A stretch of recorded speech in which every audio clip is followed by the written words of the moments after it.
It's my joy and pleasure tonight to introduce to you our guest speaker this evening, and he doesn't really need any introduction. I'm sure many of you know him from the meeting rooms and from this church. A friend of ours, he's been in recovery for, I forget what you said, 15 years, I think is what it started out, and today's your birthday. And I know you're going from here to your meeting to take your chip for tonight, and more cake. So we all need more cake. It's good for us. William, without any further ado, I'd like to call William up, and William's going to share his experience, strength, and hope with all of you on this New Year's Eve. Thank you, William.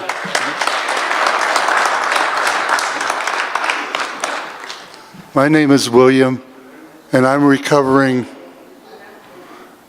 from a lot of things.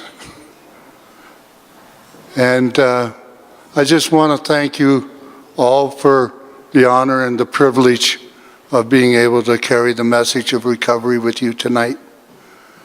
It is a true blessing, far beyond what any of you could ever understand.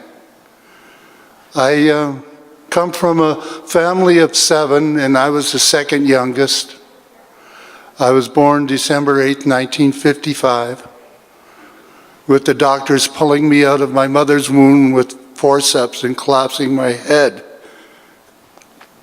causing damage to which I suffer still today. I was also born club-footed and cross-eyed, and growing up they had braces on my legs and the old R pirate and patch over my eye, and I was ridiculed and made fun of from an early age, and I knew what it was to feel hurt at a very early age. I also knew what it was to have a mother who prayed over me, because if it wasn't for that mother, I wouldn't be up here tonight saying a single word.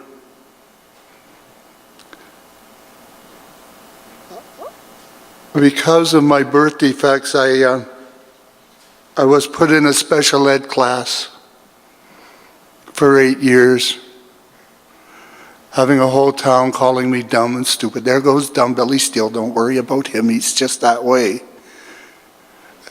To the point where I actually believed it because nobody said that I wasn't. And I started acting out in inappropriate ways and manners because that's the way I thought I was supposed to act. Well, that got me nowhere in a hurry, and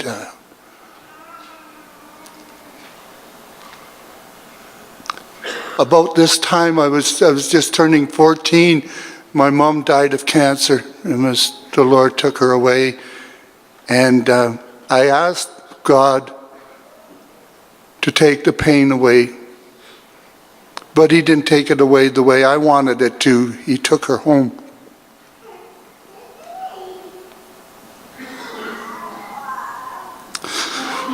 I got a resentment towards God like you wouldn't believe.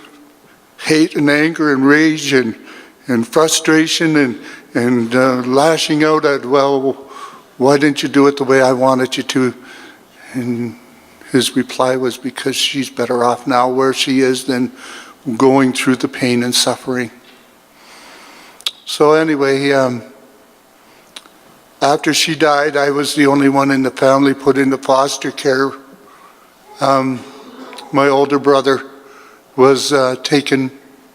My dad looked after him, and my mom was buried, and I was put into foster care. For the next 2 years, I was in 4 different foster homes, and struggling with why was I here? Why wasn't I the only one not in the family, taken care of within the family? And Ontario Children's Aid Society wanted to make me a crown until I was 21. And I kindly said to them, in a few metaphorical words I can't say in church, where they could take their crown wardship. And I hit the streets. And just a little thing, in between, when my brother would come and visit me in the foster homes, sometimes he'd take me back for the weekend to spend at home. And one of those days coming back from spending a weekend at home, I was sitting in the back seat and him and two of his friends were in the front seat driving the car, doing their drug of choices, actually both of them, alcohol and marijuana, and I'm sitting in the back seat catching the secondhand smoke as it's coming over the back seat. And I finally spoke up and said, "Hey, you guys, what are you doing?" And they all just about jumped out of the car because they forgot I was even back there. And they introduced me to my drugs of choice. It stopped the pain. It stopped a whole lot more than just the pain, but it stopped the pain. I didn't feel anything. And that was the beginning of my addiction. And that's all I'm going to say about that. Now I want to talk about, because I believe strongly that there is a solution for every problem. It doesn't matter how big, how small, there is a solution to every problem. Step one was beginning of my recovery was that I had to admit that I had no control over my addiction, and that because I chose to make things the way they were, that's the way they were. And I was never given the opportunity to make a different choice till I got into the 12-stepping program. And I remember the old Atlanta Club over on 10th. And all the guys put the plug in the jug, Punchy used to say, and you won't get drunk. And just all the old friends there that made me feel welcome. And they kept telling me to keep coming back, and that whatever you do, just don't take that first one. And you know, step two was a hard one for me because I was always under the belief that I was insane, and that I remember sitting on my mom's lap in the Children's Psychiatric Research Institute when I was 5 years old, having to have the electrical encephalogram where they actually put the needles right in your head and not paste them. And hearing my doctors tell my mom, this is the way he is, this is the way he'll always be, and he'll never change. And why would I, at 5 years old, listen to that and actually remember that? It's beyond my understanding, but that was the beginning of me not being able to feel anything and not being able to reach out to anybody, because I suffered from the terminal uniqueness that no one could understand, no one could feel, no one could, experience what I've experienced in my life. And if you would understand where I came from, you wouldn't want to be around me. Well, my brother came out west in about 79, 80, and I followed him out here, and he moved back and out, and I stayed out here because I kind of liked it. And I remember the first NA meeting I ever walked into was in 1984. It was the Mike Lovejoy meeting just over on 8th Street and 14th Avenue. And Mike, big tall guy, stuck out his hand and said, "Welcome," and gave me a hug. And I went, no, still got my wallet. He wasn't after that. Okay, there must be something to it.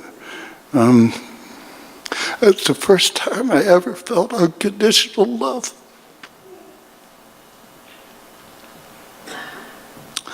It was the first time I was ever accepted without somebody wanting something from me. It was the first time where I actually experienced the fact that I was a human being and that I could learn to care about me. Because up until then, it was self-destruct, full tilt, all the way.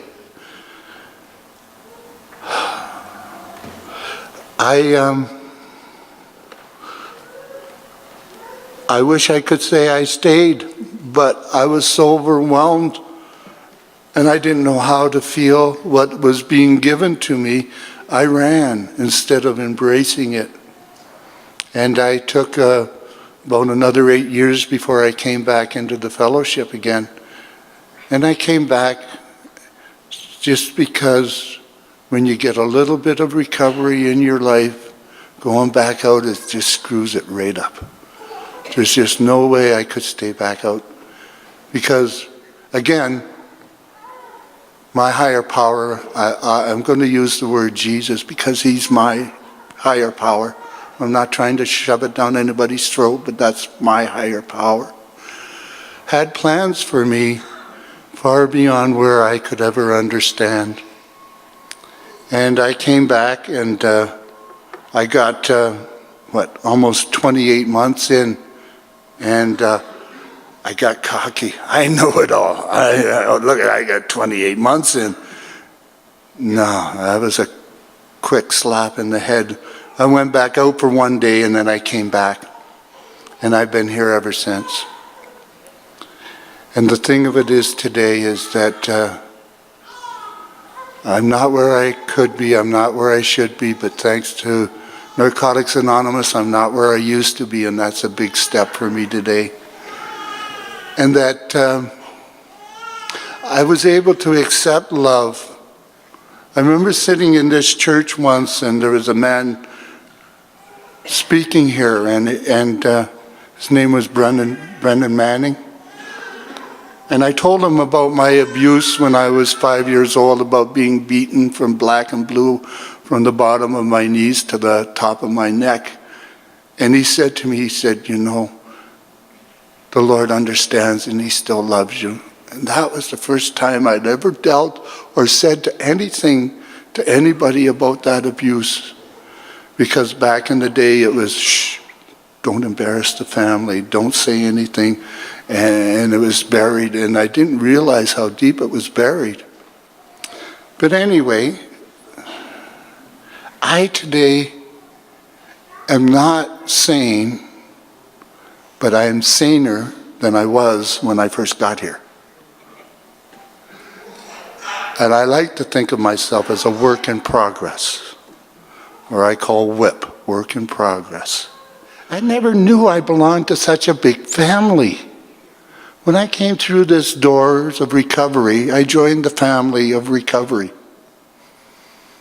And I can go out through the whole world and be a part of a family. And you're all my family. And you're all people I love very dearly. And what I heard tonight about our brother passing, it hurt. It's family. Of course it's going to hurt. And then I remember he's at peace. He's where he's going to be with the one he loves and the one who loved him. And that's where I'm looking forward to being one day. After I'm done these tests and this trials and this life's lessons I'm learning here on earth, there's going to be a reward. And it says, after having a spiritual awakening as a result of these steps, there is a result to the steps. And it is an awakening, and it is because I go to try and help other people in recovery. And it's because other people help me that I can help others today. And that I want to reach out, and I don't want to keep my hands behind my back because, you know, I was asking God tonight just before the service, what should I don't know what to think about what I should say. He said, don't think, feel. So what you're getting is not from here, it's from here.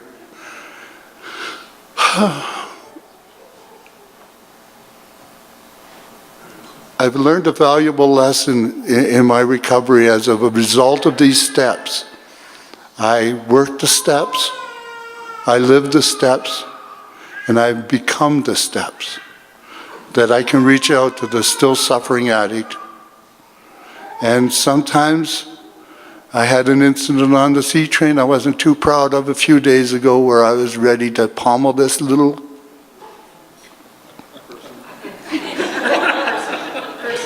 I actually asked him if he wanted to do the dance.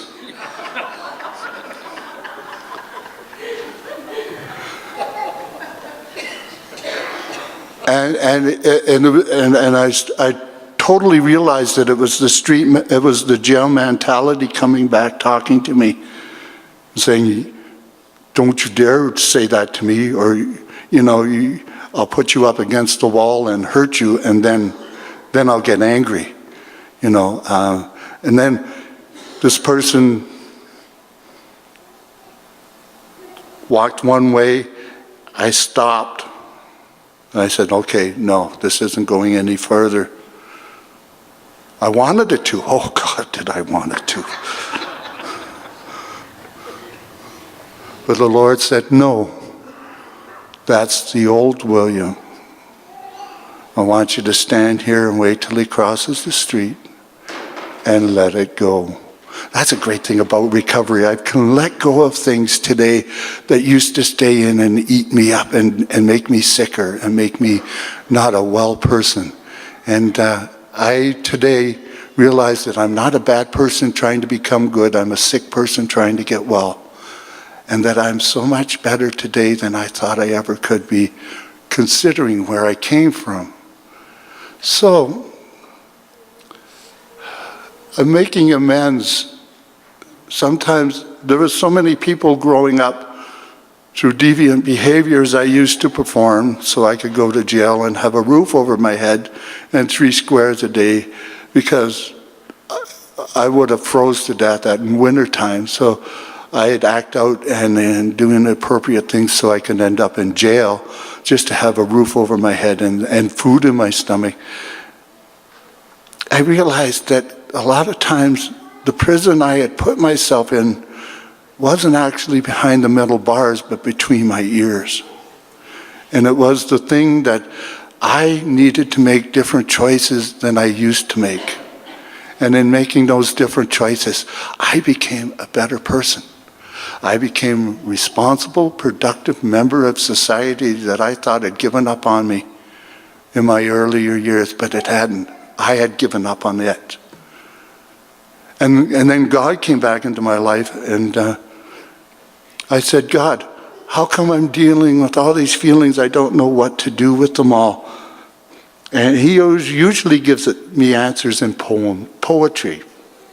So his answer to me for these feelings was, William, if you're dealing with your feelings and not hitting the ceiling, maybe it's my way of revealing a new way of healing. And I accepted the fact that I had the right to heal, because my innermost darkest secrets were keeping me sick. But once they were exposed to the light, I cannot have darkness and light at the same time. And the light just kept shining and shining and shining. And I collect bottles. And I said, "God, what can I do with these bottles to honor you?" And he said, "Well, take them to church. I have a morning church I go to out by where I live."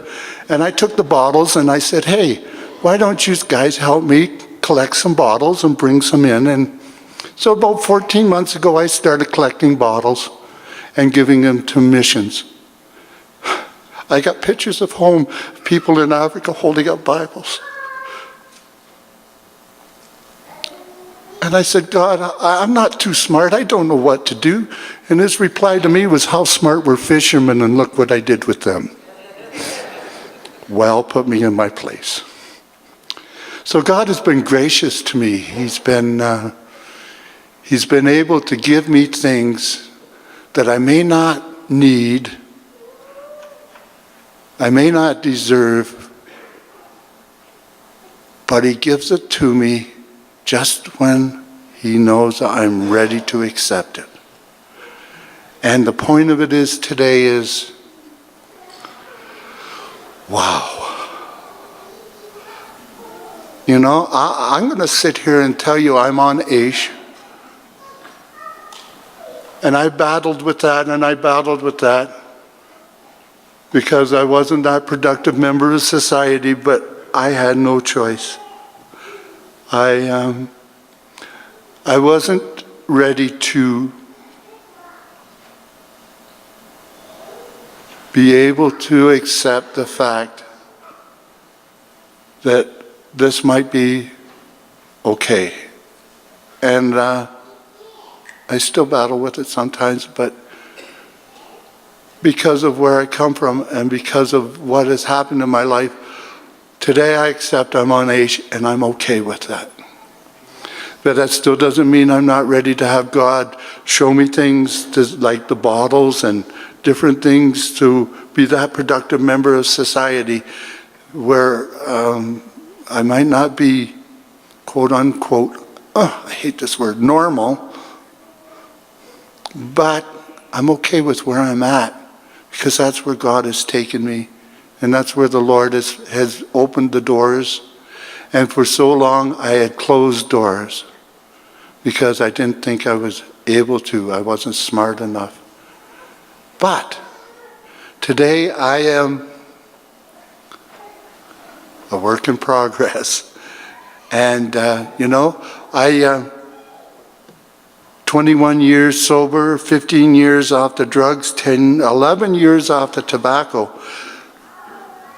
A daily reprieve, a daily. The same thing we have in common is a daily reprieve from where we're at on our road of recovery. I can't look at tomorrow. I can't look at yesterday, or I'll end up pissing on today. And I'm tired of that.